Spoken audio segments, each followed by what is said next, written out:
What's up, goats, and Happy New Year! Well, I know I'm a few days late, but today we're going to be talking about my top 6. Yes, 6, fuck you, I know I lied in the title. Most anticipated games of 2023. And I know there's a lot of games coming out, so it's pretty hard to just narrow it down to 6 games with a few honorable mentions. But let me know what games you guys are looking forward to the most this year in the comments below. And let's just jump right in. At number 6, we have the Dead Space remake coming out on January 27th. Now, the original Dead Space and Dead Space 2, we don't talk about the other one, are some of my favorite games of all time. I don't know what it is, but it just scratches my brain. And it's not going to be one of those pussy remakes where they only update the graphics. Last of Us. The team over at Motive Studios decide not to only update the graphics and the sounds that look amazing, by the way. They also decide to add a ton of shit. Like in the first game, when you would reach the end of a level, you take the tram, which signifies the end of a chapter, and head to the next part of the ship. Well, get that shit out of here. You can now walk from one side of the ship to the other with no loading screen. And in order to not make it boring when backtracking, they developed a system which is very similar to the Left 4 Dead 2 director, in which the game can sort of sense whether or not to make the game scarier or to lay off for a bit. I mean, this could be anything. There's like 300 different situations that could happen at any time. This could range from an enemy appearing in an already cleared hallway or just a steam valve breaking. I think it's awesome considering it's not only giving the new player a great experience, but also giving the old fans a reason to buy the game again. Also, the main protagonist now speaks unlike the original, and it's not going to be like some games where the fucking protagonist tells a whole ass story when he's by himself. He's only going to talk when it makes sense for him to, so that's good. It's only at 6 because I have played the original to death, but I'm still super excited for it.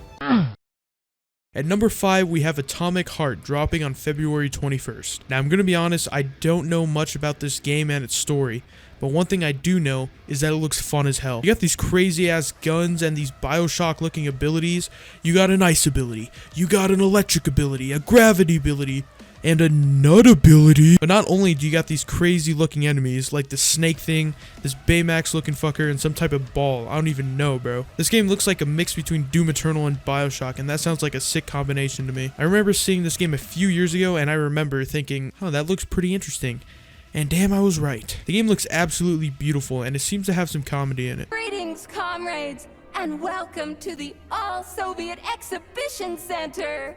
What the fuck are you babbling on about? This game seems to have a little something for everyone, considering it has action-packed gun and melee fights, more calm stealth sections, and it even has some Portal-inspired puzzles. Also, I've never wanted to smash a robot before, but this game might make me change my mind.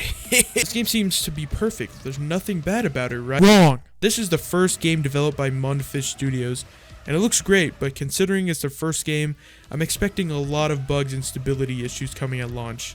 This game looks super ambitious, especially for such a small studio. Also, I know nothing of the story, but typically games like this don't have an amazing story. But I'm still cautiously optimistic for this game. At number 4, we have Sons of the Forest, which comes out on February 23rd, 2 days after Atomic Heart. Now, anyone who's interested in survival games knows about the Forest. Crash landing on an island filled with cannibals and mutants, it can be a very horrifying experience solo, but with friends it's probably the most fun you'll have in a game. Sons of the Forest is basically the perfect sequel because it doesn't look like it takes anything away from the first game, but only adds on to it. Developer End Night Games wants to make the best game possible, so that's why the game's been delayed like 3 times.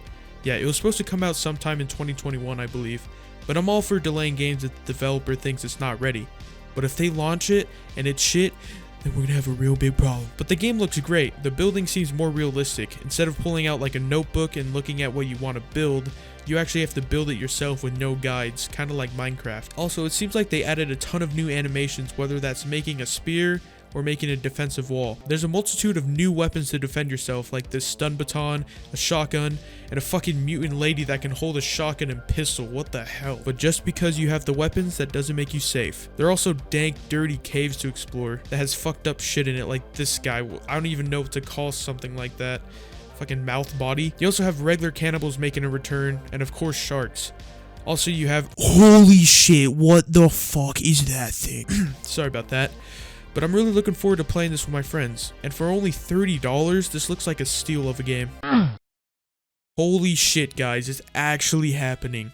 Dead Island 2 is releasing on April 28th. Honestly, I didn't think I'd live to see the game actually release. Just to put it in perspective, this game was announced in 2014, 9 years ago, and somehow it's only being released this year. And I know what you're thinking, wow, this game has had a lot of time to cook, right? Well, not exactly. You see, this game has had 4 different developers so it's been stuck in development hell for that long, since all the different teams want to do different things for the game. When the first game came out, I'll admit I'm not the biggest fan of it, and if you go watch my Dead Island video, you can see it hasn't aged well at all, but this new one looks pretty damn good. Set in Los Angeles, California, Dan Buster Studios has made kind of a wacky game. Think of it like Dead Rising, but it actually works. Now, I'm not saying that Dead Rising doesn't work, but it kind of gets tiring with all the serious zombie games over the years. The gore looks fucking incredible, and you know a zombie game has to have good gore. You also have a ton of weapons you can use, like a shit ton. And naturally, a holy shit ton! Yeah, I just fucking said that. But you also have like a zombie rage mode where you can just shit on zombies. And it seems you have a couple different types of zombies, so it won't get stale just killing the same dumb Walking Dead type of zombies over and over and over again. It definitely has its own identity and style, and that's really good. Also, it's co-op, so you can grab some friends and just fuck around in it. Also, I put it at number 3 because I thought my video would get age restricted if all this gore was in the beginning. But I'm still pretty excited for it.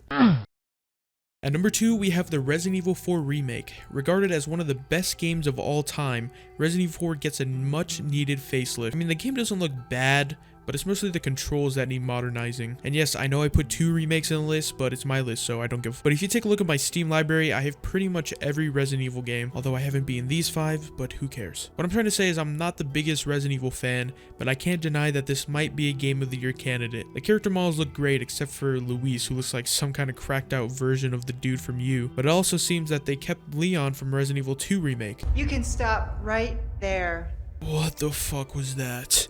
I hate that voice for Ada Wong. I don't know what happened, but I hope it's not as bad as that one voice clip. It also looks like they're adding new areas to the game, like this whole stealth part wasn't in the original, so that's pretty awesome. Kind of like what I said about Dead Space about giving the OG fans a new experience. It also seems that Leon isn't as unrealistically athletic, but he's still just as quippy. Kill me for the repairs later. You didn't have to burn the cow though. I mean, it's Resident Evil 4, what's not to get excited about?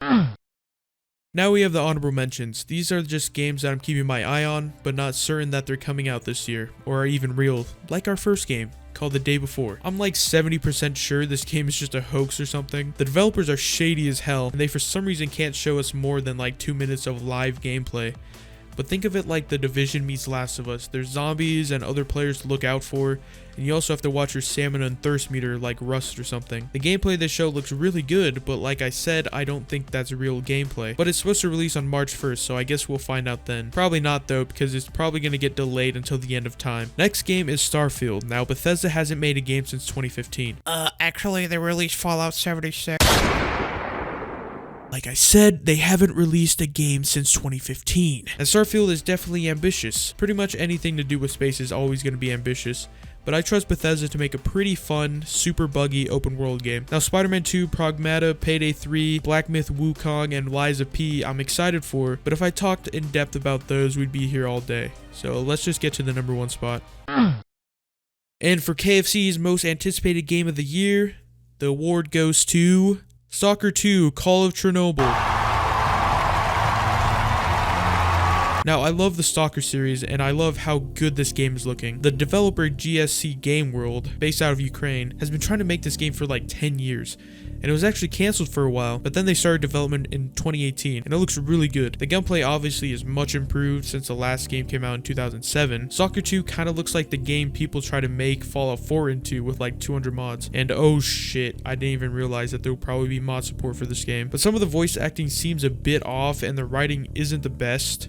I am blind, but it is you who cannot see. Yeah, that's a stupid line, but I think the world and gameplay will make up for it. Not to mention all the monsters and fucked up things you're gonna see in this game. It makes me excited just thinking about it. Even though this game doesn't have a confirmed release date, I'm confident that it will release in 2023, since it was supposed to be released in 2022, but due to some unforeseen circumstances, they couldn't get it out. So guys, those were my most anticipated games of 2023. Of course, there are probably some games that I missed that I'm excited for, like Final Fantasy 16, but let me know in the comments what you are most excited for, and of course like the video and subscribe if you're new, and I'll see you in the next one. See ya.